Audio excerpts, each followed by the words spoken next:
On October 29th, 2007, in Vienna, Austria, Aeryn Gillern finished his workday at 6 p.m. He talked to a friend and his partner before spending time at the Kaiser Brindle sauna. Everything was fine until something bad happened and he ran out, reportedly in the nude, leaving his belongings behind. When reported missing, his disappearance was dismissed as self-deletion. What came next was homophobic bias, corruption, police negligence, and a mother's fight for justice. Hello, welcome back to Grace Benson Investigates, where I deep dive into true crime, paranormal phenomena, cults, and history. Please like and subscribe. Without further ado, let's get into today's case. Today's case takes place in Vienna, Austria, which is the capital of Austria. This is Missing Monday, and today I'll be discussing the disappearance of Aeryn Gillern, who went missing after a night out at a sauna. This is his story. Aeryn Gillern was born in Elmira, New York on April 28, 1973. He was born to Catherine Gillern, who named him after the sun god in Svet mythology, named Aeryn. Of course, he was a small baby at 4 pounds and 15 ounces. He would grow up to be a pretty big guy, over 6'2". In August of 1985, when Aeryn was 12 years old, his mother Catherine became a police officer for the Ithaca Police Department. She worked for them for 21 years. Aeryn had a very close relationship with his mother. They lived in Elmira and Ithaca for a time, and then in Groton, all in upstate New York. Aeryn enjoyed bicycling, rollerblading, and weightlifting. Aeryn attended Groton High School in Groton, New York, and graduated in June 1991. Aeryn went on to get his bachelor's degree in theology from the Franciscan University of Steubenville in Ohio. He graduated in 1997. Aeryn was a devout Catholic. He attended Mass often and especially liked attended Masses in Latin. He carried a rosary on his belt and a prayer book worn so he held it together with a rubber band, always keeping it in his back pocket. In 1997, he studied at a seminary in Graz, Austria for 18 months and then served Mass at 3 Catholic churches in Vienna. He actually wanted to be a Catholic priest. Catherine even joked with her son that he would be the first American pope. He was passionate about his beliefs until they said that he needed to preach against homosexuality. See, Aeryn was a gay man. They said he could be celibate, but he just felt like a hypocrite preaching against being gay when he was in fact gay. This is when he left the seminary in 1998. In 1999, Aeryn returned to Franciscan University and earned his master's degree in theology with honors. Around this time, Aeryn came out to his mother. She laughed and told him she had known for years that he was gay. She told him that she loved him and that the only thing that mattered was his happiness. She's the mother that everyone deserves. Aeryn moved to Vienna, Austria. He continued his education by earning graduate degrees, philosophy and theology at Webster University. In 2003, he was appointed by the United Nations Industrial Development Organization as a research assistant. He was described by coworkers as hardworking, kind, charming, and a team player who enjoyed working out and baking. Friends said that he had a love of knowledge, which is obvious in all the education he received. Aeryn also began doing some modeling work. He was described as a gentle giant. In 2005, he modeled at the Life Ball, a Vienna charity event. In 2006, he was named Mr. Gay Austria. In September 2007, Aeryn visited his mother, Catherine, at her home in Cortland, New York. He stayed there for 10 days before returning to Austria. He would visit New York to visit family and buy clothes at JCPenney because he found it hard to find clothes that would fit his tall frame in Austria. His favorite place in New York was the Botanical Gardens at the Cornell University campus. During his visit, he went 3 times with his mother and grandmother. He convinced his mother to move to Austria to be near him. She was working on selling her home and relocating. The plan was for her to move there within 6 months. By March 2008, Aeryn wanted Catherine to experience life in Europe. Then she could settle down in Florida. Unfortunately, the move would never happen. On September 20th, 2007, Aeryn left to go back home to Vienna, and this would be the last time Catherine saw her son. On October 27th, Catherine spoke with Aeryn by phone. She told him that she had potential buyers, but not any actual offers. They discussed Catherine coming to Vienna for 7 to 10 days during Christmas. This would be the last time Catherine would speak to her son. On October 31st, 2007, Catherine was working at Cortland County's SPCA. This is a no-killer shelter. She worked as the director of the shelter. She was having a normal day with no red flags. Around 1 p.m., she received a call from her friend at work. Her friend was the secretary at the Ithaca Police Department, which is how the two became friends. She told Catherine to go home and check her voicemail. Catherine asked her what was going on. She was told to just go home and listen to the voicemail. Catherine was insistent on telling her what was going on. The friend told her that Aeryn was missing. The call was from Aeryn's work. When they could not reach her, Aeryn's partner remembered that she was a police officer and thought the Ithaca police could help. On October 29, 2007, Aeryn dropped his partner off at the train station. It was Monday morning. He was staying with Aeryn the prior weekend and heading to work for the day. Aeryn did his regular workday and then left around 6:15 p.m. The following day, Aeryn failed to show up at work. This was not normal. He had great attendance, but on the off chance he would have to miss work, he would always call out. Aeryn never missed work. Aeryn's partner, Posse, and upstairs neighbor Umberto tried to report him missing, but Austrian police told them that they were not required to investigate the disappearance of non-citizens and set them away. Imagine not looking for a missing person because you're not required to. Forget that they're a human being who could be hurt or in danger. It should also be known that they asked Posse about his relationship with Aeryn. When he said they were partners, they made homophobic comments. It is believed that his sexuality played a part in the lack of investigation. This is just the beginning of the police's incompetence. His coworkers were not satisfied with their response, so they contacted the Austrian Foreign Ministry. This kicked off an investigation.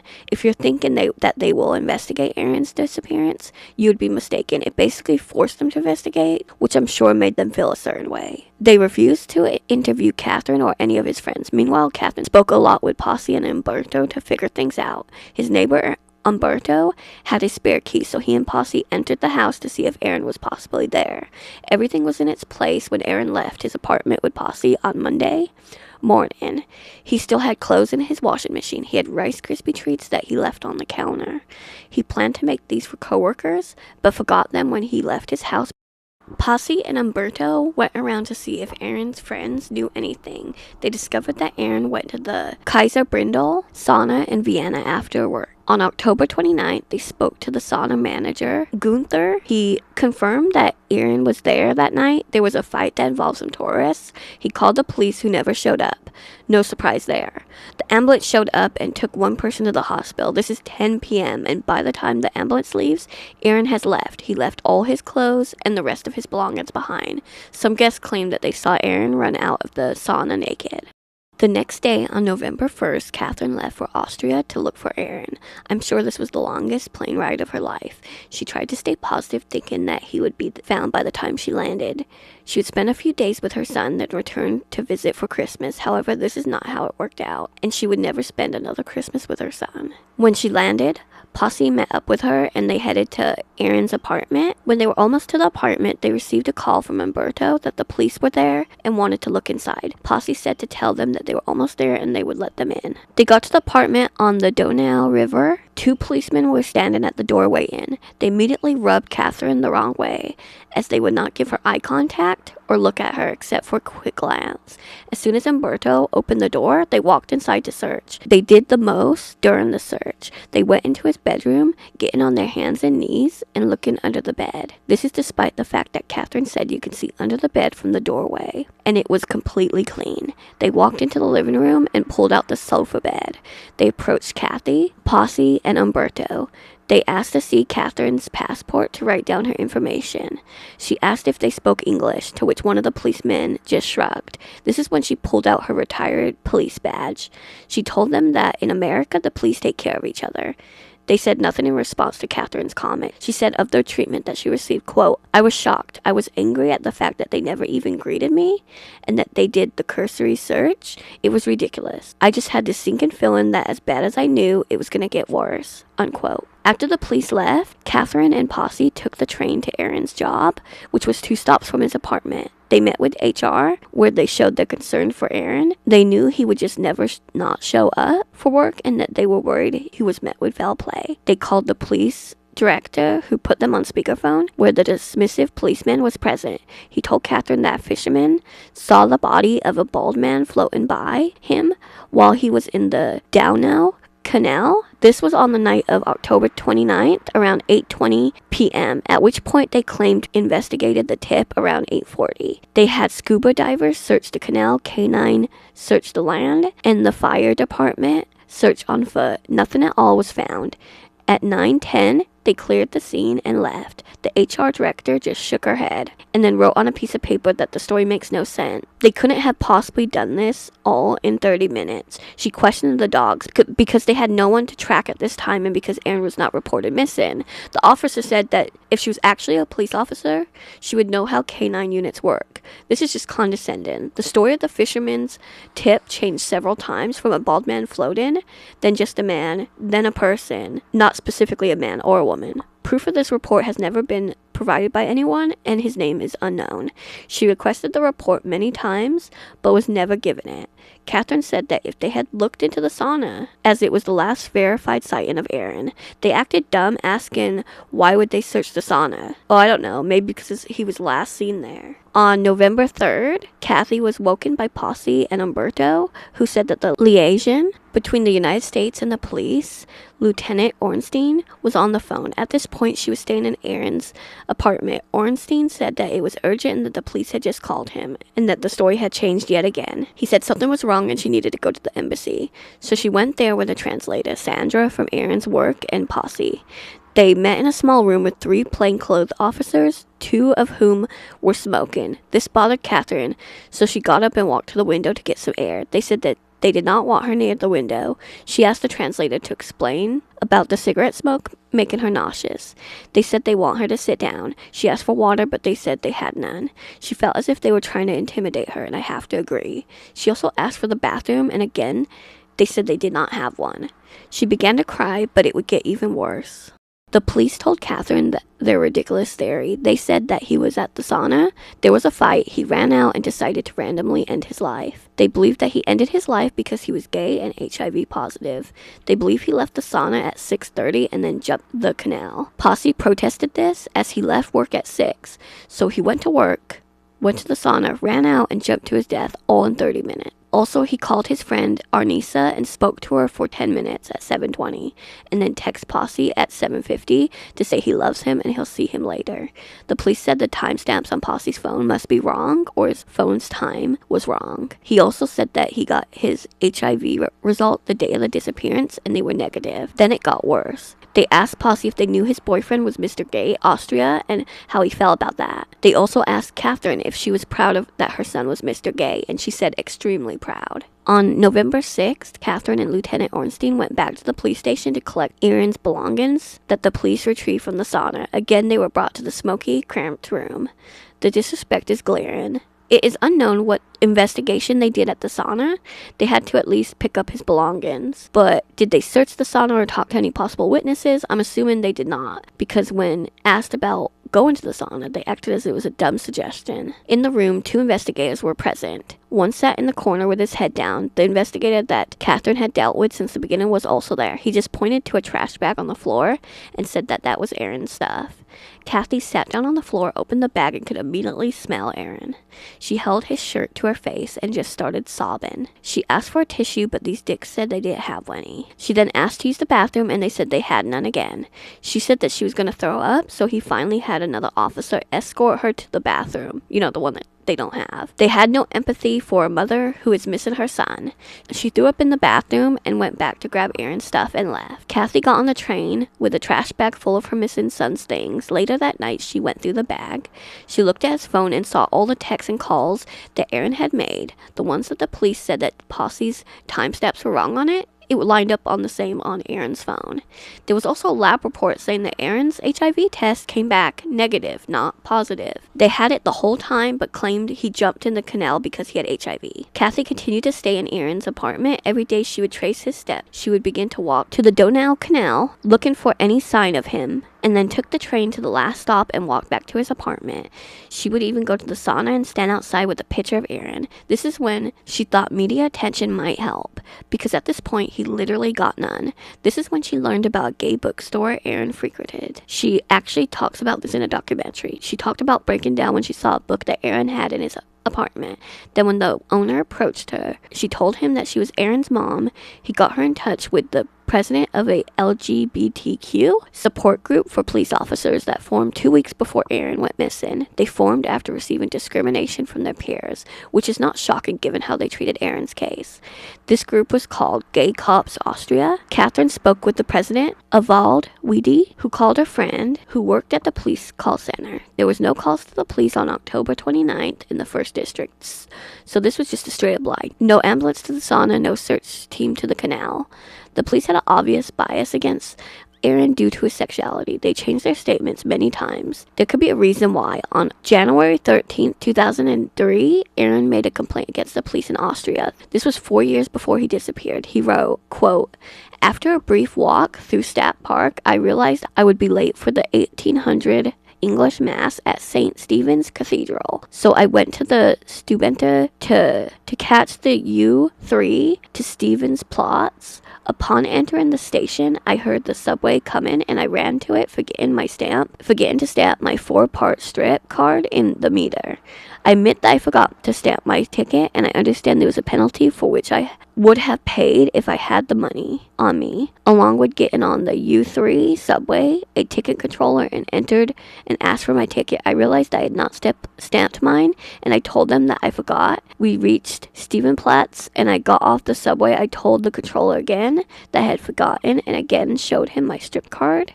May I add that a woman was also taken off the subway who had no ticket at all, and yet she was let go," unquote. He was told to just pay the fare, which he tried to explain the situation, but he had no cash and he dropped his card. He then was grabbed by the arm and taken to the police station. Aeryn knew German as well as English, of course. The controller refused to speak English. When he did not speak German correct, he mocked Aeryn. When with the police, there was a mix-up with Aeryn's name, so he started going by his mom's name, Gillern, in 2003. He could not remember if he was registered in Austria as Gillern or Jackson, which I'm guessing is his dad's name. They could not find him in the system, so they accused him of lying. He suggested that they just take him home, he can give them money. They suggested that he could be a criminal living in Austria legally. Aeryn explained that he was a student at Webster University and that he had been there for a few years. They checked his passport and they made a big deal of him not having a work permit. Aeryn said that he did not need one to work at the university.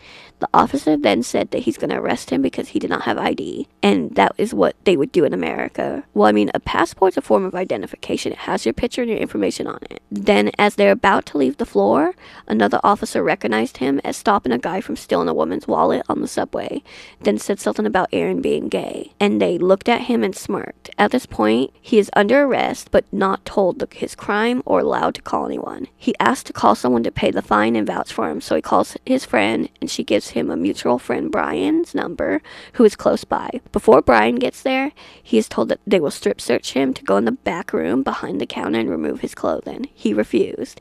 Aeryn tried to empty his pockets and backpack. The officer agrees, but asks what is he afraid of. Aeryn said that he's not sure what will happen if he goes back there. The officer says he wouldn't hit him unless he believes he has a weapon, and smiles. This is when Brian arrives, who's also getting hassled about being in Austria legally.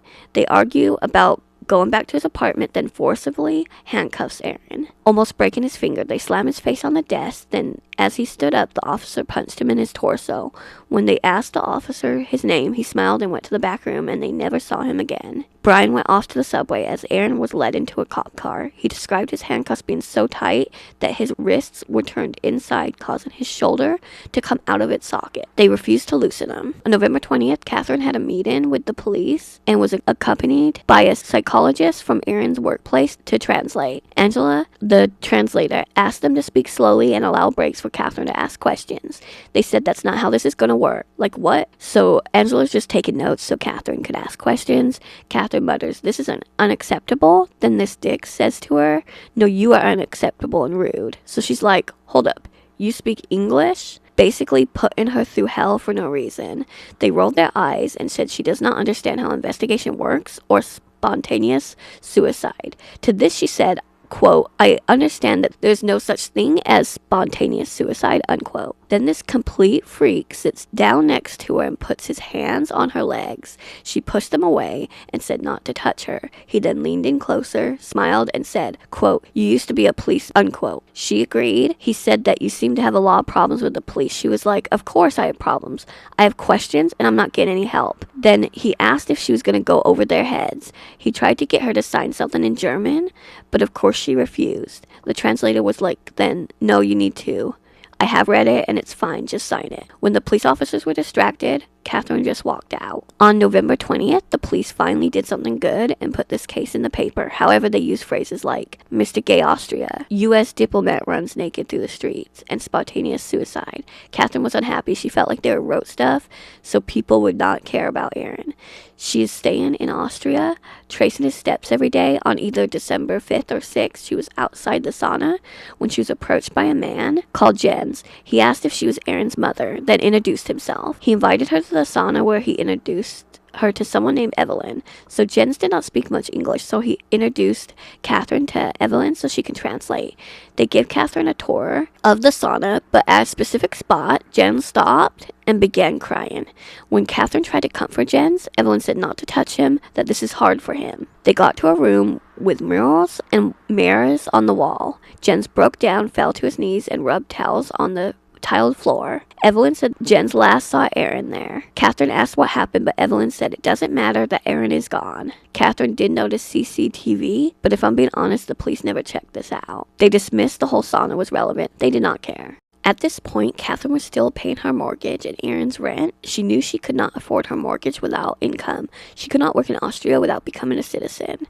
She made the difficult choice of returning to the United States. She said of this, quote, I think the worst part, even more than getting on the airplane, was packing up Aeryn's things and giving his things away, shipping home what I could ship home. I shipped home all his movies. He had a couple hundred movies. He loved movies and CDs. He loved music. I couldn't leave any of that stuff here, and I couldn't give any of that stuff away. But he had a home. It wasn't just his apartment.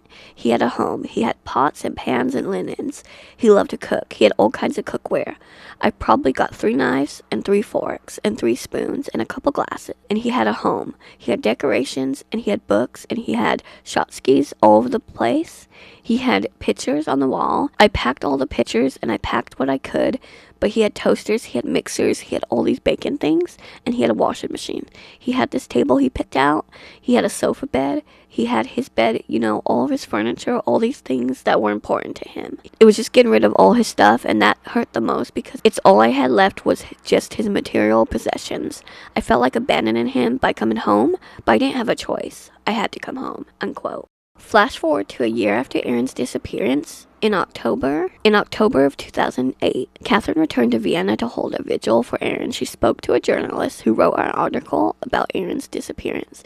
He told Catherine that the day after he published the article, he was contacted by Wolf Decker, who was a college student. He claimed that he and his girlfriend were walking by the U-Bahn subway station. They saw a man who resembled Aeryn running past them naked, covering his penis with his hands. Wolf's girlfriend then decided to whistle at him, thinking it was just a college prank, so she thought she would be part of the fun. They said he turned around to look at them, and he looked terrified. They saw his story in the paper and reported this to police in November 2007. The police went to their apartment to take their statements.